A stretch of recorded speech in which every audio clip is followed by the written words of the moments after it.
Thara market યાર્ડના chairman પદની term પૂરી થતાં વહીવટદારની નિમણૂક કરવામાં આવી. કાંકરેજ તાલુકાના વેપારી મથક થરા માર્કેટ યાર્ડની ટર્મ તારીખ 20/6/2024ના રોજ પૂરી થઈ ગઈ હતી, જેમાં સરકાર દ્વારા કૃષિ ખેડૂત કલ્યાણ અને સહકાર વિભાગના ઉપસચિવ કુલદીપસિંહ જે મકવાણાએ તારીખ 16/7/2024ના રોજ હુકમ કરીને બનાસકાંઠા જિલ્લા રજિસ્ટ્રાર શ્રી સહકારી મંડળીઓ નિયામક અને જિલ્લા રજિસ્ટ્રાર યુવરાજસિંહ ચૌહાણે થરા માર્કેટ યાર્ડમાં વહીવટદાર તરીકેનો ચાર્જ સંભાળ્યો હતો.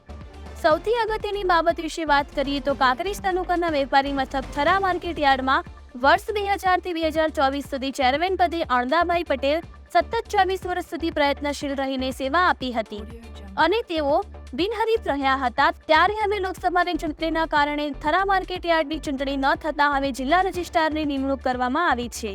જિલ્લા રજિસ્ટ્રાર યુવરાજસિંહ ચૌહાણે સૌપ્રથમ થરા માર્કેટ યાર્ડ ખાતે આવેલ શ્રી મહાકાલેશ્વર જ્યોતિર્લિંગના દર્શન કર્યા હતા અને ત્યારબાદ વિધિવત રીતે થરા માર્કેટ યાર્ડના વહીવટદાર તરીકેનો ચાર્જ સંભાળ્યો હતો.